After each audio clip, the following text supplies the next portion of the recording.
Hi అండి. నమస్తే. తెలుగు నవలా శ్రోతలకు లక్ష్మి కథల ప్రపంచానికి స్వాగతం. మాదిరెడ్డి సులోచన గారు రచించిన భిన్న ధృవాలు వింటున్నాం కదండి.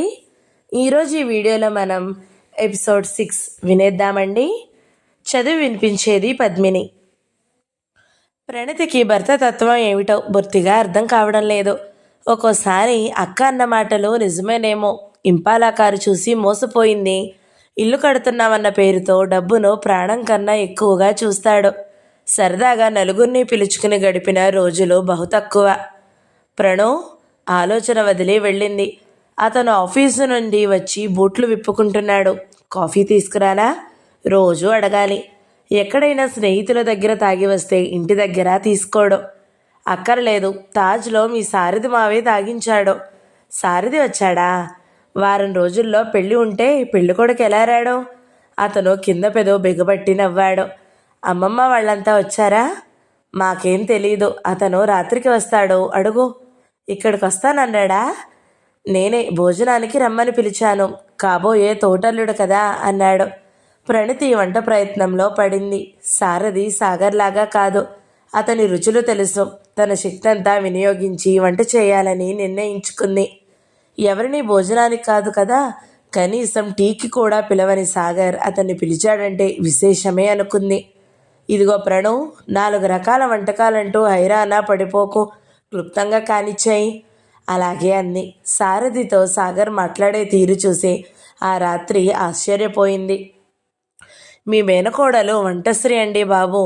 ఈ మాత్రం వంటలకే ఎంత అలసిపోయిందో. సాగర్ మాట విని తెల్లబోయింది. మరి వంట మనిషిని పెట్టండి. ఏం ప్రణతి, మీ ఆయన్ని అడగలేదు? అన్నం కలుపుతూ అన్నాడు సారథి. మీ ప్రణతికి ఊరికే కూర్చుంటే లావవుతానని భయం. భోజనాలు ముగిశాయి. మేం కాసేపు కబుర్లు చెప్పుకుంటాము. నువ్వు అలసిపోయావు, నిద్రపో. ప్రణతికి తెలుసు ఇక తను వారి మాటలు వినకూడదని. వెళ్ళి పడుకుంటే ఎంతకో నిద్ర రాదు. నెమ్మదిగా లేచొచ్చింది. అతి మెల్లగా మాట్లాడుకుంటున్నారు. మీ విశాల హృదయాన్ని అభినందించక తప్పదు సారథి. ఏ విషయంలో? ఈ వివాహ విషయంలో. ఆ మాట విని ప్రణతి రోమాలు నిక్కబొడుచుకున్నాయి. నేను చూపే విశాలత ఏముంది? తనకిష్టం కాలేదు, వద్దు అన్నది. మళ్ళీ ఇష్టపడింది. ప్రశాంతికి గారాభం వల్ల ఆలోచన దృష్టి తక్కువ. అతను అసంతృప్తిగా నవ్వాడు. అది కాదు నేననేది. ఏది? మీ అక్క గాని వేణు గాని ఏం చెప్పలేదా? ఊహు. అయితే నేనెందుకు బయటపడాలి? పోనివ్వండి, మరేదైనా మాట్లాడదాం. లేదు, విషయం ఏమిటో పూర్తిగా చెప్పండి. తెలుసుకోకపోవడమే మంచిది. లేదు సాగర్, తెలుసుకోవడమే మంచిది. మీ ప్రశాంతి పాపం తెలుసో తెలియకో ఎవరినో ప్రేమించింది. అతను మోసం చేశాడు. నేను నమ్మను. నేను నమ్మలేదండి. కానీ ఒక స్నేహితుడు రుజువులు చూపించాడు. నమ్మక తప్పలేదు. మీ వాళ్ళందరికీ తెలుసు. నా బాధల్లా ఇంత సన్నిహితులమై మీకు చెప్పలేదే అని. సాగర్, ఇదంతా అబద్ధమని చెప్పు. సారథి ముఖం పాలిపోయింది. అబద్ధమే అనుకుని ఆ విషయం మర్చిపోండి. సాగర్, నువ్వు నమ్మావా? ప్రశాంతిలో అమాయకతతో కూడిన అహంభావం తప్ప. నేను ఒకరోజు మీకంటే 10 రెట్లు బాధపడ్డాను. పురుషుల నీడను అసహించుకునే స్త్రీ ఇలా చేస్తుందా అని పరిపరి విధాల ఆలోచించాను. కానీ ఆమె స్వయంగా నాతో చెప్పి తన జీవితం కాపాడితే జీవితాంతం రుణపడి ఉంటానన్నది. నిజమా సాగర్? అబద్ధం, ఇదంతా అబద్ధం. ప్రణతి శక్తిలా వచ్చింది. ప్రణవ్ చచ్చిపోయింది. మావయ్య, ఇదంతా అబద్ధం. ఆయన మాటలు నమ్మొద్దు. ఏడుస్తూ అర్థించింది. నా మతిపోతుంది ప్రణవ్. మళ్ళీ కలుస్తాను. సారథి వెళ్ళిపోయాడు. చిచ్చి, మీరు మనుషులా? శ్రీదత్తలకు విషం ఎక్కించింది మీరే కదూ? నిజం చెప్పాను. 100 అబద్ధాలాడి ఓ పెళ్లి చేయమంటారు. నిజం చెప్పమని ఎవరన్నారు? ప్రణవ్, 100 కాదు 1000 అబద్ధాలాడి నా పిల్లల పెళ్ళిళ్ళు చేస్తాను. మీ అక్క పెళ్లితో నాకేం జరుగుతుంది? పెళ్లి చెడగొట్టే అధికారం మాత్రం మీకెక్కడిది అన్నది వెక్కుతూ. కాబోయే భర్త సారథికి మంచి చెడు తెలుస్తాయి. కాదు, ఈ పెళ్ళి ఆగిపోతుంది. పోనీ ఇలాంటి విషయాలు విని చేసుకునే సహృదయుడే వస్తాడో? అలా ఎవరూ ముందుకు రాకపోతే దాని గతి ఏమిటి? అక్క మొగుడే దిక్కు అన్న సామెతల చెల్లెల మొగుడే దిక్కు. నువ్వేం భయపడకు. మీ అక్క మెడలో తాళి కట్టి కన్నెచెర వదిలిస్తాను. ఏమిటి మీరంటుంది? అక్క మీద మాత్రం జాలి చూపలేవా? సిగ్గులేదు? మీరిలా జీవితాలతో ఆటలాడుకుంటారా? నిజం చెప్పండి, లేకపోతే నేను ఇక్కడే తల పగలగొట్టుకుంటాను. ఏం చెప్పాలి? మీరు మా అక్కను గూర్చి కల్పించిన కథంతా ఒట్టిదే కదూ? కాదు. కాదు? అతన్ని పరీక్షగా చూసింది. ఆ కళ్ళల్లో ఇదివరకెప్పుడూ చూడని నిరసన భావం కనిపించింది. మీరు నిజం చెప్పరు కదూ? వెంటనే తల నేలకేసి బాదుకుంది. మీరు నిజం చెప్పి రుజువులు చూపించకపోతే ఇక్కడే ప్రాణం వదులుతాను. ప్రణవ్, అతను వచ్చి ఆమె భుజాలు గట్టిగా పట్టుకున్నాడు. ఏమిటా వెర్రి? వెర్రి కాదు, మీరు నిజం చెప్పే వరకు. ఆవేశంతో మాటలు రావడం లేదు. అతన్ని విదిలించేసింది.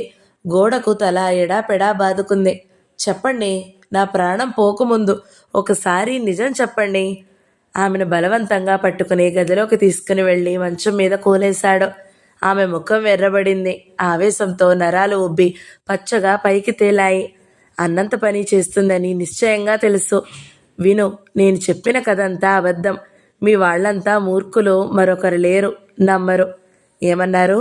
లేచింది. అతని గుండెల దగ్గర షర్టు గుప్పెట్లో బిగించింది. ఎందుకు చేశారు? మా అక్క మీకేం అపకారం చేసిందో చెప్పండి. చెప్పండి. ఆవేశం ఏడుపులోకి మారింది. మీ అక్క నన్ను, నా ప్రేమను అవమానించింది, తృణీకరించింది. ప్రతీకారం చేశాను, పగ తీర్చుకున్నాను. ఎవడు వద్దన్నా నా దగ్గరికే వస్తుందని తెలుసు. యవ్వనం అడవి కాచిన వెన్నెల కాదు. నిన్ను వివాహం చేసుకుంది ఇష్టపడి కాదు. మీ అక్కకు దగ్గరగా ఉండాలని, ఆమె జీవితం నాశనం చేయాలని నిజం చెప్పాను.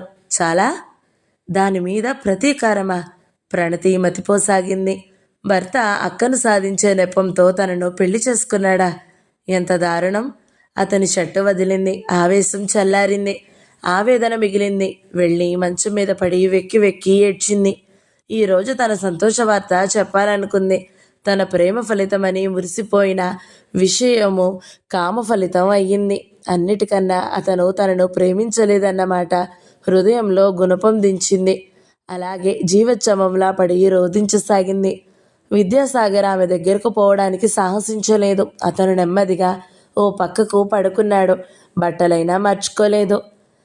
నన్నెందుకు మోసం చేశారు? మీరు విద్యావంతులు, విదేశాలు వెళ్ళి వచ్చారు. ఇదేనా మీరు నేర్చుకుంది? వెక్కిళ్ళ మధ్య స్పష్టంగా అన్నది. ప్రాణ స్నేహితుల్లా ఉండే అక్కా చెల్లెళ్ళం ఒకరి నీడ ఒకరం భరించలేని పరిస్థితికి వచ్చాం. అలా అర్ధరాత్రి వరకు ఏడుస్తూనే ఉంది. అతను మౌనంగా అటూ ఇటూ దొర్లసాగాడు. రాత్రి నుండి ఒకటే ఆలోచన. ఎవరిని అడగాలి? ఎలా అడగాలి? మధ్యాహ్నం షాపింగ్కి వెళ్ళాలని ప్రశాంతిని ఇంటి దగ్గరే ఉంచారు. నిజానిజాలు తెలిసే వరకు తనెక్కడికి వెళ్ళడు సారథి. ఆ విషయం ఎలా చెప్పాలి? అందరూ పలహారానికి కూర్చున్నారు. ఒంట్లో బాగుండలేదా సారథి? రఘుపతి ప్రశ్నించాడు. అదేమిటి, నాకు చెప్పకూడదు? డాక్టర్కు ఫోన్ చేస్తాను. వేణు లేచాడు. అంత ప్రమాదకరమైన రోగం ఏం కాదులే, పొడిగా అన్నాడు సారథి. ప్రశాంతి నోట్లో పెట్టుకోబోయే ఇడ్లీ ముక్క ఆపి అతని వంక పరీక్షగా చూసింది. అతని కళ్ళల్లో అనుమానపు తెరలు చూడగానే ఆమెకు స్పష్టంగా సంగతేమిటో అర్థమయ్యింది. మావయ్య అనుకోని ఈ పిలుపుకు ఉలిక్కిపడ్డాడు. తలెత్తి ప్రశాంతి వంక చూడలేకపోయాడు. మీరు రాత్రి ప్రణవ్ దగ్గర భోజనం చేశారు కదూ? అవును అన్నయ్య. మావయ్య ముభావం అర్థమైంది. నీ ముఖం, నోరు మూసుకో, తల్లి కసిరింది. అదేమీ లెక్క చేయలేదు. ఏం మావయ్య, సారథి నా ప్రేమ కథ నీ చెవిన కూడా వేశాడా? కోపం, నవ్వు రెండూ వస్తున్నాయి. చేసేవారు సిగ్గులేక ప్రేమ కలాపాలు చెయ్యగాలింది, చెప్పేవారు చెబితే తప్ప? అతను అసహ్యంగా చూశాడు. మాటలు తిన్నగా రావడం అందరికీ శ్రేయస్కరం. అతని వంక చూసింది. నీ తప్పేం లేదు. ఆడవాళ్ల వెంటబడి వెర్రి వేషాలు వేసే మగవారంటేనే అసహ్యంగా ఉండేది. ఇప్పుడు అలా కాదు. అసలు మగజాతి మీదే అసహ్యంగా ఉంది. చిన్నప్పటి నుండి నన్ను, నా స్వభావం ఎరిగిన నాన్నగారు, అన్నయ్య, సాగర్ మాటలు నమ్మారు. మీరంతా సరే. ఒకే ఒక ప్రశ్న. నాకు ప్రేమ కలాపాలు, మగవారిని పూసుకుని తిరగడం తెలియదు. ఒకే ఒక వ్యక్తిని దూరం నుండే ఆరాధించాను. మా ఇద్దరి స్వభావాలు పూర్తిగా విరుద్ధం. అంతస్తులు అన్నీ వేరే. అందరి మగవారిలా ఆడదాని కోసం వెంటాడే స్వభావం కాదతనిది. నా కోసం ఆయన ఆశయాలు వదులుకోరు. ఆయన కోసం.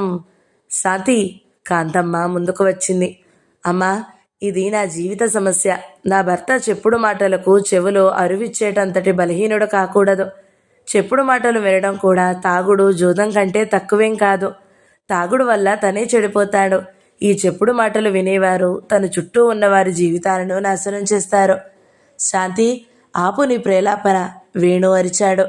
ఆపను, ఈరోజు అటో ఇటో తేల్చుకుంటాను అన్నది దృఢంగా. విను మావయ్య, అంతకంటే నాకేం తెలీదు. నేను చెప్పేది నమ్ముతావా? నమ్మేటంత వరకు ఎంతో వరకో చెప్పు. వివాహానికి పూర్వమే ముఖాముఖిగా మాట్లాడుకోవాలి. ఇప్పటికి మాట్లాడింది చాలు, కాంతమ్మ కోపంగా అన్నది. అమ్మా, కొద్దిసేపు ఊరుకుంటావా? తీవ్రంగా అడిగింది. జవాబు చెప్పు మావయ్య. అతను అబద్ధం ఎందుకు చెబుతాడు? అతను చెప్పింది నిజమా అబద్ధమా అని నేను అడగడం లేదు. నీకు నా మీద నమ్మకం ఉందా లేదా అని. శాంతి, డొంక తిరగడం నాకు ఇష్టం లేదు. నేను ఈ వివాహానికి ఇష్టపడడం లేదు. థ్యాంక్స్, ఇప్పటికైనా మగవాడిలా మాట్లాడావు. చాలా ధన్యవాదాలు. వెటకారంగా అన్నదో సంతోషంగా అన్నదో అతనికి అర్థం కాలేదు. సారథి, నువ్వాగు. ఏమిటే నీ తలబిరుసు? చెయ్యెత్తింది కాంతమ్మ. ఆ చెయ్యి అలాగే పట్టుకుంది ప్రశాంతి. నువ్వు తల్లివి, నేను నీ బిడ్డను. కొట్టే తిట్టే అధికారం ఉన్నాయి. నా బాధల్లా ఒకటే, అనవసరంగా మీ అధికారం దుర్వినియోగం చేస్తున్నారని నన్ను నమ్మని ఇంట్లో ఉండడం నాదే బుద్ధి తక్కువ అన్నది నిదానంగా. చూసారా ఈ మాటలు? పోవే పో, ఎక్కడికి వెళ్తావో వెళ్ళు. మెడ మీద చెయ్యేసి నెట్టింది. కాంతం, ఏమిటా ఆవేశం? ప్రశాంతి, నీవు హద్దు మీరుతున్నావు, రఘుపతి గర్జించాడు. మీరెంత గారాబం చేసినా నా ప్రవర్తన మీ పట్ల ఎప్పుడూ సక్రమంగానే ఉంది. మీరే నన్ను రెచ్చగొడుతున్నారు. నాపై నమ్మకం లేని ఇంట్లో నాకు స్థానం లేదని తెలుసు. Good bye. 2 అడుగులు ముందుకు వేసింది. కట్టి గదిలో పడేస్తాను, స్టూపిడ్. వేణు పట్టుకున్నాడు. అతన్ని వదిలించింది. నాకు మైనారిటీ తీరిపోయింది. మీరు నన్ను సాధిస్తున్నారని కేసు పెడతాను. శాంతి, సునంద కళ్ళమ్మట నీరూరింది. ఆమె చప్పున సునంద దగ్గరికి వెళ్ళింది. వదినా, ఈ ఇంట్లో నన్ను నమ్మింది. ప్రణవ్ వివాహం అయిన దగ్గర నుండి నా బాగోగులు కనుక్కుంది నువ్వే. అది జీవితాంతం మర్చిపోలేను. ఒక స్నేహితురాలిగా గుర్తుపెట్టుకో. శాంతి, నా మాట విను, తొందరపడకు. వదినా, నాదే తొందర అంటున్నావా? కాంతమ్మకు మతిపోతుంది. తన ప్రేమగా పెంచిన కూతురు ఎన్ని మాటలంటుంది. వెళ్ళి ఎక్కడ ఉంటుంది? పొగరు కాకపోతే. సునంద, వెళితే వెళ్ళని, నాకేం అభ్యంతరం లేదు. నాకు ఒక కూతురే అనుకుంటాను. నువ్వు బ్రతిమలాడడం దేనికి? అత్తయ్య, నువ్వు లోపలికి పో, భార్యను గద్దించాడు వేణు. గుర్తుంచుకో శాంతి, ఒకసారి బయటికి వెళితే మళ్ళీ ఇంట్లో నీకు స్థానం లేదు. మంచిది అని వెళ్ళిపోయింది. అందరూ తెల్లబోయి చూస్తూ నిలబడ్డారు. ఏమండి, అదేం అగత్యం చేస్తుందో? ఏడుపు గొంతుతో భర్త భుజం కదిపింది సునంద.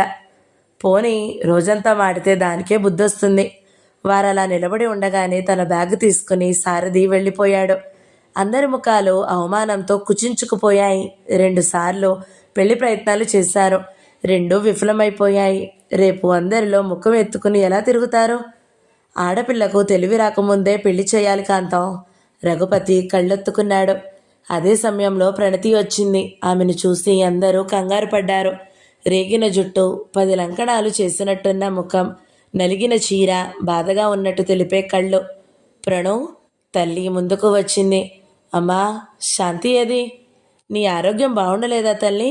ఆ పాపిష్టిది ఇప్పుడెందుకు? కూతుర్ని పొదివి పట్టుకుంది. లేదమ్మా, అలా అనుకు. నేను మోసపోయాను. మిమ్మల్ని నమ్మించడమే కాక నేను నమ్మాను. ఆయన అబద్ధం చెప్పారమ్మా. అక్క పెళ్లి చెడగొట్టాలని నీరసంగా తలవాల్చింది. ప్రణవ్, వేణు వచ్చి మరోవైపు పట్టుకున్నాడు. నాన్నగారు, డాక్టర్కు ఫోన్ చేయండి. ఆమెను ఎత్తి మంచంలో పడుకోబెట్టాడు. నుదురంతా కమిలిపోయింది. ఏం జరిగిందమ్మా? వేణు మృదువుగా అడిగాడు. ఆయాసపడుతూ జరిగింది చెప్పింది. అందరూ చుట్టూ చేరారు. అక్కడ చేరిన పనివారు వింతగా చూడడం మొదలెట్టారు. వేణు అందరినీ కసిరాడు. ఎవరి పనుల్లోకి వారు వెళ్ళిపోయారు.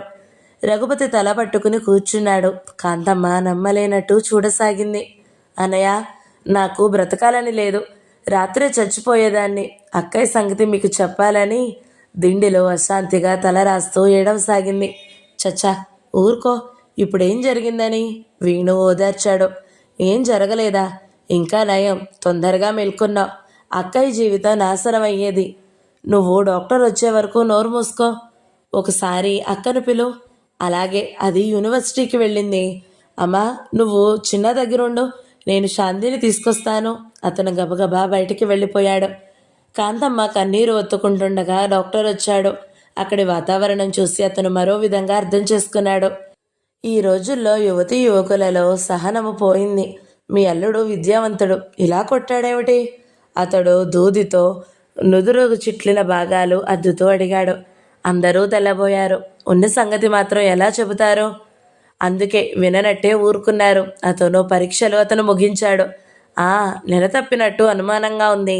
సాయంత్రం మిస్సెస్ నాయర్ దగ్గరకు తీసుకువెళ్ళండి. రఘుపతి, కాంతమ్మ అంత విచారంలోనూ సంతోషించారు. ప్రణతి ముఖం పక్కకు తిప్పుకుంది. ఏమ్మా, మీ ఆయనపై కోపమా? ఈ వార్త వింటే తన ప్రవర్తనకి క్షమాపణ కోరుకుంటాడో లేదో చూడు. ఇంజెక్షన్ ఇస్తాను, వేడిగా పాలివ్వండి. పెద్దగా భయపడాల్సిందేమీ లేదు. డాక్టర్, నాకు చచ్చిపోవాలని ఉంది. నిజమా? అయితే ఈ మందు వేసుకుని పడుకో, అతను హాస్యంగా అన్నాడు. డాక్టర్ని పంపి వచ్చాడు రఘుపతి. సునందా, పాలు తెస్తున్నానత్తయ్య. నాకేం వద్దమ్మా, నాకేం వద్దు, పిచ్చిదానిలా ఏడవసాగింది ప్రణతి. క్లాసు బయటికి వచ్చాడు మన్మోహన్. తల్లి ఆసుపత్రిలో ఉంది, వెళ్ళి పండ్లు ఇచ్చి రావాలి అనుకున్నాడు. ఇంతలో లైబ్రరీలో ఉండే సూరి ఓ చీటీ తెచ్చి ఇచ్చాడు. అది చూసుకోగానే అతని ముఖంపై చిరుదరహాసం వెలిగింది. దాని వెనకే మరో వాక్యం రాసిచ్చాడు. బస్సు అందుకుని ఆసుపత్రి చేరేసరికి 12 అయ్యింది. విజిటింగ్ టైం కాదు. అక్కడున్న కావలి అతనికి నచ్చజెప్పి లోపలికి వెళ్ళాడు. పళ్ళు వలిచి తినిపించేసరికి 2 అయింది. డాక్టర్ రిపోర్ట్ చూశాక అతని హృదయం కంపించిపోయింది. అతను ఐధైర్యపడే వ్యక్తి కాదు. అందుకే ముఖం ప్రసన్నంగా మార్చుకున్నాడు. ఏం రాశారా? ఏం లేదమ్మా, ఇంకా కొన్నాళ్ళు ఇక్కడే ఉండాలట. వారేం రాసినా నాకేం భయం లేదురా. నిన్ను ఒంటరిగా వదిలిపోతున్నానన్న భయం తప్పితే అన్నది నవ్వుతూ. ఈ సాయంత్రం ఓ అమ్మాయిని చూపుతాను, నీకు నచ్చితే వివాహం చేసుకుంటాను. నిజమా? తొందరగా వెళ్ళి తీసుకురా. అతను తల్లిని వదిలి మళ్ళీ యూనివర్సిటీ క్యాంపస్కు వచ్చాడు. ల్యాండ్స్కేప్ గార్డెన్స్లో ప్రశాంతి ఎదురు చూస్తుందని తెలుసు. అప్పుడు వాతావరణం చాలా నిశ్శబ్దంగా ఉంది. ఓ చెట్టు కింద మోకాలిపై తలాంచి కూర్చుందామే. ముఖం వాడిపోయింది. ప్రశాంతి అతన్ని 2 చేతులు పట్టుకుంది. ఆ చేతులను కళ్ళ ముందుంచుకుంది. మోహన్, నీ కోసం అన్నీ వదులుకుని వచ్చేశాను అన్నది. బేలతనం ఎరుగని ఆమె కంఠం జీరబోయింది. కళ్ళు సజలమయ్యాయి. ఏమిటిది ప్రశాంతి? ఏం జరిగింది? పక్కనే కూర్చుని ఆమె ముఖం తనకు అభిముఖంగా తిప్పుకున్నాడు. కమిలినట్టున్నది. ఎప్పుడొచ్చావు ఇక్కడికి? ఉదయం 9:30 నుండి మీకోసం ఎదురు చూస్తున్నాను. జరిగిన విషయం క్లుప్తంగా చెప్పింది. My God! అతను అదిరిపడ్డాడు. లే మొదట. ఎందుకు? ఈ క్షణం నుండి నేను చెప్పినట్టు వినాలి. అతని చెయ్యి ఆసరాగా తీసుకుని లేచింది. అతను క్యాంటీన్ వైపు దారి తీశాడు. అతను తెప్పించినవన్నీ వద్దనక తీసుకుంది. హలో ప్రశాంతి, మీ అన్నగారు నీకోసం 2 సార్లు వచ్చారు. నువ్వు ఎక్కడున్నావు? రాలేదని చెప్పాను. క్లాస్మేట్ చెప్పాడు. ఇక్కడే ఉన్నాను, క్షేమంగా ఉన్నాను. అతను వెళ్ళిపోయాడు. ఎంత అమాయకురాలివి, అంతసేపు అలా కూర్చుంటారా? మరేం చేయను, నా హృదయం ముద్దబారిపోయింది ఆ క్షణంలో అన్నది తేలికగా నిట్టూరుస్తూ. త్వరగా వెళ్ళి ముఖం కడుక్కునిరా. వెంటనే యూనివర్సిటీ హాస్టల్లో క్షేమంగా ఉన్నట్లు మీ ఇంటికి ఫోన్ చేయి. హాస్టలా? మరి ఇలాగ రావడం మా ఇంటికి? అతను నవ్వాడు. ఇద్దరూ బయటికి వచ్చారు. ప్రశాంతి, చెప్పండి. మరోసారి ఆలోచించు. ఆ పని మీ వంతు, నా వంతు ఆలోచన అయిపోయింది. అతను నవ్వాడు. ఆనందంగా అతను చెప్పినట్టు ఇంటికి ఫోన్ చేసింది. ఆమె ఆశించినట్టే సునంద ఎత్తింది. వదినా, చెప్పాల్సినవే కానీ వినాల్సినవి ఏం లేవు. నా గురించి వెతుకుతున్నారని తెలిసి వచ్చాను ఫోన్ చేయడానికి. మన జీవితాలు బజార్లో పడవద్దని హాస్టల్లో క్షేమంగా ఉన్నాను. ఆమె చెప్పేది వినకుండానే ఫోన్ పెట్టేసింది. తరువాత అమ్మకు నిన్ను సాయంత్రం తెచ్చి చూపుతానని మాటిచ్చాను. అక్కడికి వెళ్ళి వచ్చాక హాస్టల్కి వెళ్దాం.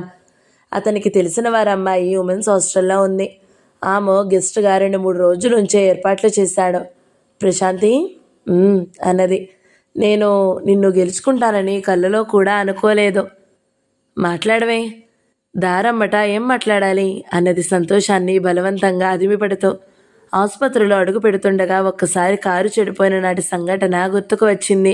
అతని తల్లి ఏమంటుందో ఆమె భయపడింది. అది గ్రహించిన అతను భయం లేదన్నట్టు నవ్వాడు. ప్రశాంతి ఓయే నిజమైంది. ఆవిడ కళ్ళు పెద్దవి చేసి చూడసాగింది. కాబోయే కోడలు నమస్కరించగా యాంత్రికంగా ప్రతి నమస్కారం చేసింది. ఆసుపత్రిలో ఉన్నవారిని ఎలా మాట్లాడించాలో తెలియదు. ఆమె చూపులు ఎదుర్కోలేక తల వంచుకుంది. స్పెషల్ వార్డ్ కావడం వలన చిన్న స్టూల్స్ ఉన్నాయి. కూర్చో ప్రశాంతి అన్నాడు. ఈ అమ్మాయి సునంద ఆడపడుచు కాదు? కొడుకు ఆమెను ఎన్నుకోవడంలో తప్పులేదు అనిపించింది. మత్తెక్కించే అందం, మైమరిపించే సోయగం. 10 నిమిషాలు నిశ్శబ్దంగా గడిచాయి. అమ్మాయి, ఆ గ్లాస్ కడిగి మంచినీళ్ళు తెస్తావా? గ్లాస్ తీసుకుని బాత్రూమ్ వైపు వెళ్ళింది. బాగా ఆలోచించావా నాయనా? ఆలోచించాకే ఈ నిర్ణయానికి వచ్చాను. అలా అయితే మంచిదే. జీవితాంతం అమ్మాయితో ఉండేది నువ్వు. పొరబడ్డాం అన్న భావన వచ్చిన నాడు ఆ జీవితం నరకమే అవుతుంది. అలాంటి క్షణం రాదమ్మా. సంతోషమేగా. నాదేముంది, నేను ఇంకా కొన్ని రోజులు బ్రతకొచ్చు. అమ్మా, ఎందుకు ఆవేదన? పండుటాకు రాలిపోక తప్పదు. మూత్రపిండం తీసేయాలన్నట్టు వారు మాటలను బట్టి తెలిసింది. తీసేస్తే తప్పక నయమవుతుందమ్మా. చెప్పానుగా, ఎటైనా సంతోషమేనని. ప్రశాంతి మంచినీళ్ళు తేవడంతో ఇద్దరు మౌనం వహించారు. ఆమె తాగింది. ఇలా నా దగ్గరకు రామ్మా. ప్రశాంతి వెళ్ళి మంచం చివర కూర్చుంది. అన్నీ పోయాయి, ఈ ఒక్కటి మిగిలింది. కాబోయే కోడలకని ఉంచాను. సమయం చేసే చాతుర్యం మనకు తెలీదు. ఏ క్షణాల్లో ఏమవుతుందో. తన మెడలో ఉన్న 2 పేటల గొలుసు తీసి ప్రశాంతి మెడలో వేసింది. అది మరుపురాని సంఘటనగా ప్రశాంతి హృదయంలో నిలిచిపోయింది.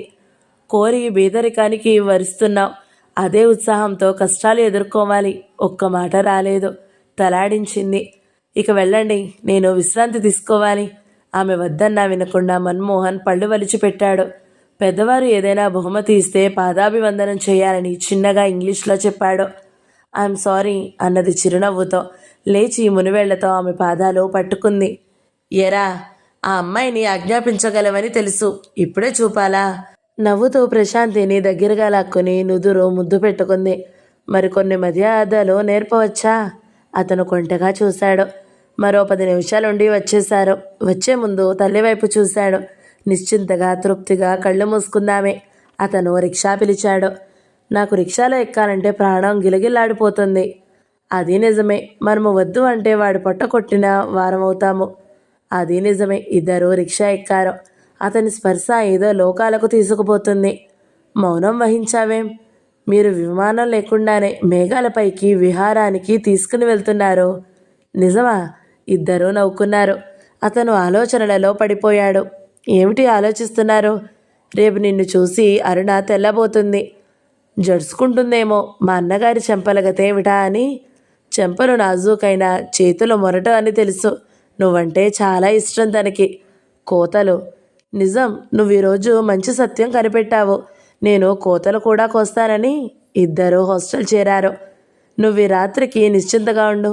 రేపు ఉదయం బట్టలు తీసుకుని వస్తాను. మొదట రిజిస్టర్ ఆఫీస్కు, తర్వాత అమ్మ దగ్గరకు వెళ్దాం. అప్పుడే మీ ఇంటికి అంటే కోపగించుకుంటుందని ఆ మాట చెప్పలేదు. ఆమె చేయి మృదువుగా నొక్కి వదిలాడు. ఆమె కపోలాలు ఎర్రబడడం గమనించి నవ్వుకున్నాడు. స్త్రీ పురుషుల మధ్య మృదువైన ఆకర్షణ ఉన్ననాడే మనుగడ ఆనందం, జీవితానందం. కామవాంఛ నిత్య నూతనత్వాన్ని కోరుతూ జీవితాన్ని అశాంతిమయం చేస్తుంది. దూరంగా గేటు దగ్గరికి వచ్చి మెడతిప్పి చూశాడు. ఇంకా అక్కడే నిలబడి ఉంది. పొమ్మన్నట్లు చెయ్యి ఊపి అతను వెళ్ళిపోయాడు. హాస్టల్కి వెళ్ళింది. మన్మోహన్ పరిచయం చేసిన అమ్మాయి పేరు వత్సల. ఆమె భోజనానికి తీసుకువెళ్ళింది. కడుపు నిండినట్లు అనిపించింది. మీరేం తినలేదు? ఎందుకో ఆకలి లేదు. ఇద్దరు వచ్చి పక్క మీద కూర్చున్నారు. బుద్ధెరిగిన దగ్గర నుండి చీరతో పడుకోలేదు. నవ్వుకుంది. గేటు దగ్గర ఉండే అతను ఓ చీటీ తెచ్చాడు. వత్సలను ప్రశాంతిని రమ్మని వార్డెన్ రాసింది. ఇద్దరూ వెళ్లారు. రఘుపతి, కాంతమ్మ, వేణు ఆతృతగా చూస్తున్నారు. ఈ రాత్రికి ఇక్కడ ఉంటారని చెప్పి రాలేదా అమ్మాయి? వార్డెన్ అడిగింది. చెప్పినది అడ్రస్ ఎలా తెలుస్తుంది? నవ్వింది. పెద్ద తల్లి. కాంతమ్మ కంటనీరు పెట్టుకుంది. అన్నయ్య, కొంచెం దూరంగా వెళ్ళండి. వేణు అనుసరించాడు. ఇక్కడ పెద్ద షో చేయొద్దు. దయచేసి వెళ్ళిపోండి.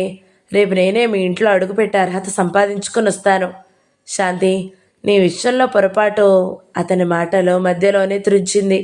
రేపు అన్నీ మాట్లాడుకుందాం. దయచేసి ఇప్పుడేం వద్దన్నయ్య అన్నది వెనుదిరుగుతూ. ఈ డబ్బైనా ఉంచుకో. ఈ ఒక్క రాత్రి గడుస్తుంది. అసహాయంగా తిరిగి వచ్చాడు వేణు. పదమ్మా, చెల్లై రేపు వస్తుంది. అతనేం మాట్లాడక కారులో కూర్చున్నాడు. వాళ్ళు కూతురి వంక ఒకసారి చూసి వెళ్ళిపోయారు. తెల్లవారి వస్తానన్న మన్మోహన్ 12 అయినా రాలేదు. ప్రశాంతికి ఏం తోచలేదు. జీవితంలో మొదటిసారి స్నానాదులు లేకుండా వాసన బట్టలతో ఉండడం చికాకుగా ఉంది. ఏ చిన్న చప్పుడైనా అతనే అయి ఉంటాడని ఎదురు వెళ్ళాలని ముందుకు వచ్చేది. క్లాసులు ముగించుకుని వత్సల వచ్చింది. మన్మోహన్ ఇంకా రాలేదా? మీరు బట్టలు మార్చుకోండి, స్నానం చేయాలనిపిస్తే చేయండి, తరువాత ఫోన్ చేద్దాం అన్నది వత్సల. వత్సల ఇచ్చిన బట్టలు తీసుకుని బాత్రూం వైపు వెళ్ళింది. ఆ రోజు ఉదయం నుండి మబ్బు పట్టి మహా ఉక్కగా ఉంది. చల్లనీటితో స్నానం చేయగానే చికాకంతా ఎగిరిపోయింది. వచ్చి భోజనం చేసి యూనివర్సిటీకి ఫోన్ చేశారు. అతను రాలేదంటున్నారు. ఎలా? ఫోన్ పెట్టి ఆలోచిస్తూ నిలిచింది. వత్సల క్లాస్కు టైం అయిందని వెళ్ళిపోయింది. తను వెళ్ళాలి, అతన్ని చూడాలి. వెంటనే తయారయ్యి మన్మోహన్ ఇంటికి వెళ్ళింది. ఇంటి ముందు జనాన్ని చూసి ఏదో కీడును శంకించింది. భయపడుతూనే లోపలికి వెళ్ళింది. అక్కడి దృశ్యం చూసి ఇలా నిలబడిపోయింది. నిన్న తనతో ఆప్యాయంగా మాట్లాడిన మన్మోహన్ తల్లి నిశ్చలంగా, ప్రశాంతంగా తనకి లోకంలో ఏం పని లేదన్నట్లు నిద్రపోతుంది. అది దీర్ఘ నిద్ర అని తెలుసు. తలవైపు దీపం వెలుగుతుంది. ఒక పక్కన అరుణ ఏడ్చి ఏడ్చి అలసిపోయినట్టు కూర్చుంది. దూరంగా చాలామంది స్త్రీలు కూర్చుని ఉన్నారు. వారిలో ఉమ కూడా ఉంది. ఆమె అరుణ దగ్గర కూర్చుంది. మరోవైపు కొందరు మగవారు కూర్చున్నారు. వారిలో మన్మోహన్ కనిపించలేదు. ఏం చెయ్యాలో తోచలేదు. వెళ్ళి ఉమ దగ్గర కూర్చుంది. అరుణ మళ్ళీ వెక్కి వెక్కి ఏడ్చింది. ఉమ ఓదారుస్తుంది. తను ఇలాంటి విషయాలలో మూర్ఖరాలు. ఏం చేయాలో తెలియదు. మన్మోహన్ ఎక్కడికి వెళ్ళినట్టు? నీకు యూనివర్సిటీలో తెలిసిందా? ఉమా అడిగింది. అన్నది. సార్ బయటికి ఏడవడం లేదు. చెల్లి ఏడుపు చూడలేక వెనుక వైపు కూర్చున్నాడు. పాపం, ఆమె ఏమేమో చెబుతుంది. ఎప్పుడు పోయారు? ఉదయమే. అరుణను తీసుకుని ఆసుపత్రికి వెళితే డాక్టర్ వీరిని అక్కడే ఉండమన్నారట. 10 గంటల ప్రాంతంలో పోయింది. అరుణ భర్త రాలేదా? ఇప్పుడే బయటకు వెళ్ళారు. బంధువులందరికీ తెలియచేయాలి కదా. ఒకసారి మన్మోహన్ని చూడాలి. నేనున్నాను అని చెప్పాలి. అందరూ ఏమనుకుంటారు? అనుకుంటే అనుకోని, తను అతనికి కాబోయే అర్ధాంగి. పెద్దవారికి ముందే తెలుస్తుంది కాబోలు జరగబోయేది. అందుకే గొలుసు ఇచ్చి ఆశీర్వదించింది. అమ్మాయి, నువ్వింకా ముట్టుకోలేదు కదా, లోపలికి వెళ్ళి మంచినీళ్ళు తెచ్చిస్తావు? ఓ వృద్ధరాలు అడిగింది. ప్రశాంతి అదే అదును అనుకుని లోపలికి వెళ్ళింది. వెనుకవైపు వరండాలో చిన్న పడక కుర్చీలో చేరబడి కళ్ళు మూసుకున్నాడు. మోహన్. అతను కళ్ళు విప్పాడు. నిన్న కలకలలాడుతున్న కళ్ళు విచారంతో భారంగా ఉన్నాయి. ఐఎమ్ సారీ అన్నది. ఆత్మీయులను చూడగానే కన్నీరొస్తుంది కాబోలు. ఉమా ఫోన్ చేసిందా? అతని గొంతు కొత్తగా వినిపించింది. చెయ్యలేదని చెప్పడం ఇష్టం లేదు. అతని దగ్గరగా వెళ్ళి అతని చేతిని పట్టుకుంది. నేను అమ్మని తెచ్చి ఇవ్వలేకపోయినా అనురాగంతో ఆమెను మరిపింపగలనేమో. ప్రయత్నిస్తాను. నాకు ఎలా ఓదార్చాలో తెలియదు. అరుణ చాలా అప్సెట్ అయింది. వస్తాను పదా అన్నాడు భారంగా. ఆమె మంచినీళ్ళు తీసుకుని బయటకు వచ్చింది. ఒక్కొక్కరే బంధువులు రాసాగారు. సునంద, ఆమె అక్క వచ్చాక ప్రశాంతికి ప్రాణం లేచి వచ్చింది. ప్రశాంతిని అక్కడ చూడగానే సునందకు విషయం ఏమిటో అర్థమైంది. ఈ పిల్ల వివాహానికి ఎన్ని ఆటంకాలు అని నిట్టూర్పు వదిలింది. మన్మోహన్ హాల్లోకి వచ్చి చెల్లెల్ని దగ్గరగా తీసుకున్నాడు. ఆరు, ఇక చాలు, ఊరుకో. ఆవిడ ఉన్నన్ని రోజులు ఏం సుఖపడింది? ఎన్నో విధాలుగా ఓదార్చింది సునంద. ఆమె అక్క వచ్చి అరుణను పట్టుకున్నారు. ఆఖరిసారిగా అతను తల్లి పాదాలు కళ్ళకు అద్దుకుని 2 కన్నీట్ల బొట్లు రాల్చాడు. రాత్రి అయింది. ధన సంస్కారాలు పూర్తయ్యేసరికి ఉమా, ప్రశాంతి అందరికీ కాఫీలు టీలు కలిపి ఇస్తున్నారు. సునంద ఆడబడుచుతో ఒంటరిగా మాట్లాడాలంటే కుదరనే లేదు. భోజనాలు అయ్యాక చాలామంది వెళ్ళిపోయారు. ఉమా, సునంద అలిసి ఒకచోట నిద్రపోయారు. వేణు రేపు వస్తానని వెళ్ళిపోయాడు. చెల్లెలు అన్నం సరిగ్గా తినలేదు. పాలు ఇవ్వాలని మెల్లగా వంటింటి వైపు వెళ్ళాడు మన్మోహన్. అలవాటు లేక నేల మీద దొర్లుతూ కనిపించింది ప్రశాంతి. ఏం కావాలి? లేచి అడిగింది. అరుణ చాలా నీరసంగా కనిపిస్తుంది. పాలు వెచ్చబెట్టుకుపోదామని వచ్చాను. నేను తీసుకొస్తాను పదండి. నువ్వు భోజనం చేశావు ప్రశాంతి? అన్నది వంటింటి వైపు వెళుతూ. విధి ఎంత చిత్రమైందో చూడు. పేలవంగా నవ్వాడు. అపురూపంగా మా ఇంటికి తెచ్చుకోవాలనుకున్న నా కళ ఎలా కరిగిపోయిందో. వచ్చిన మొదటి రోజే నేలపై నిద్రపోతున్నావు. అలాంటివి ఏం మనసులో పెట్టుకోవద్దు. అతను నిట్టూర్పు వదిలి వెనుదిరిగి వెళ్ళిపోయాడు. పాలు తీసుకుని వెళ్ళింది గదిలోకి. అది వారి తల్లి గదిలా ఉంది. ఓ మంచం ఖాళీగా ఉంది. రెండో మంచంలో అరుణ పడుకుని ఉంది. మంచం దగ్గర కుర్చీలో ఆమె భర్త పడుకుని ఉన్నాడు. మంచం చివర మన్మోహన్ కూర్చున్నాడు. పాలు తాగండి, మృదువుగా అన్నది అరుణతో. ఆమె పాల గ్లాస్ అందుకుంటూ ఒకసారి నకసిక పర్యంతం వీక్షించింది. ఆమె దృష్టి ప్రశాంతి మెడ దగ్గర ఆగిపోయింది. మరు నిమిషంలో తనను తాను సంభాళించుకుంది. కళ్ళు దించి పాలు తాగింది.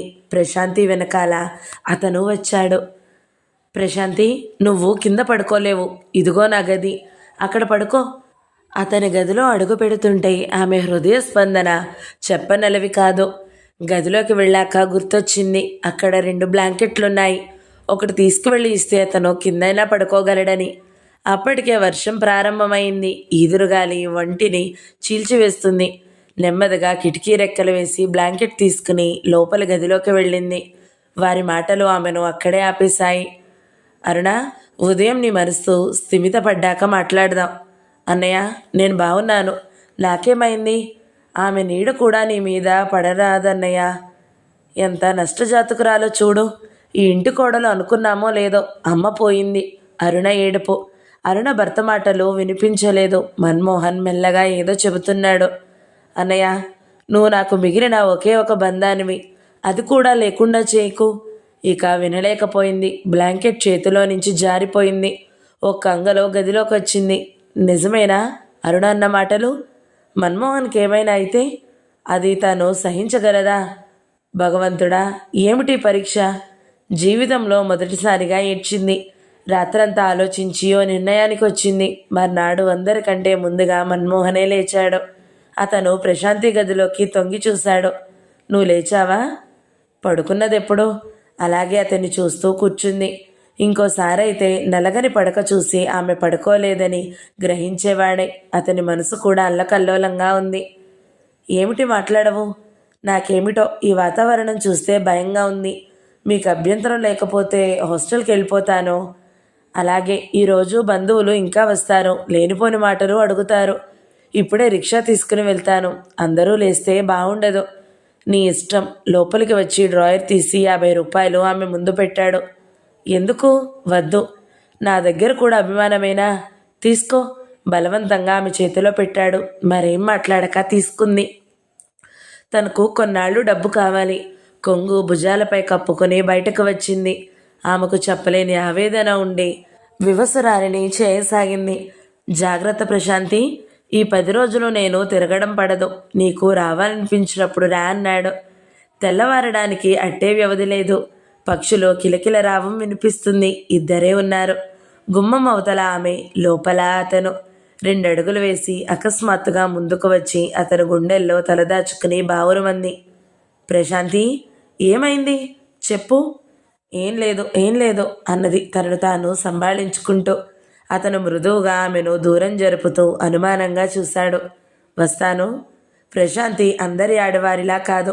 మాటిమాటికి ఏడవదు. ఆమె వెళ్లే దిక్కే చూస్తూ ఉండిపోయాడు. మరో రోజు బంధువులతో మరీ సందడిగా గడిచిపోయింది. 8 గంటల ప్రాంతంలో సునంద అడిగింది ప్రశాంతిని గుర్చి. హాస్టల్కి వెళ్ళింది అని చెప్పాడు. ఏమి అలకో ఏమి యువతో అనుకుని నవ్వుకుంది. ఆ తర్వాత ప్రశాంతి రాలేదు. అతనికి తీరిక లభించలేదు. 10 రోజులు 10 నిమిషాల్లాగా గడిచిపోయాయి. పాపం, ఫార్మాలిటీస్ ఏం తెలియని పిచ్చిపిల్ల అని ఎన్నోసార్లు అనుకున్నాడు. సునంద ప్రశాంతి మనోహరుడెవరో భర్త చెవిలో ఊదేసిందప్పుడే అతను నిశ్చింతగా నిట్టూర్చాడు. ఉమా, ఏమిటి సార్, ఈరోజు యూనివర్సిటీకి వెళ్తున్నావా? అవును. ప్రశాంతి కనిపిస్తే ఒకసారి రమ్మన్నానని చెప్పు. అలాగే. ఉమ ముఖం వంక చూస్తే మన్మోహన్ ఆ మాట చెప్పేవాడే కాదు. ఆమె విసవిసా వెళ్ళిపోయింది. అతను ఆ రోజంతా ఎదురు చూస్తూనే ఉన్నాడు. ఒక్కరొక్కరే బంధువులు వెళ్ళిపోయారు. అరుణ భర్తతో మిగిలిపోయింది. కర్మలు అయ్యాక ఉండరాదని అందరూ అన్న మన్మోహన్ని ఒంటరిగా వదిలిపోవడం ఇష్టం లేక ఆగిపోయింది. భిన్న ధృవాలు పార్ట్ 6 సమాప్తం. ఈ వీడియో మీకు నచ్చినట్లయితే లైక్ చేయండి, షేర్ చేయండి, మంచి కమెంట్ పెట్టండి. ఎవరైనా మొదటిసారి మన ఛానల్ని చూస్తున్నట్లయితే సబ్స్క్రైబ్ చేసుకోండి. Thank you so much for watching. నమస్తే.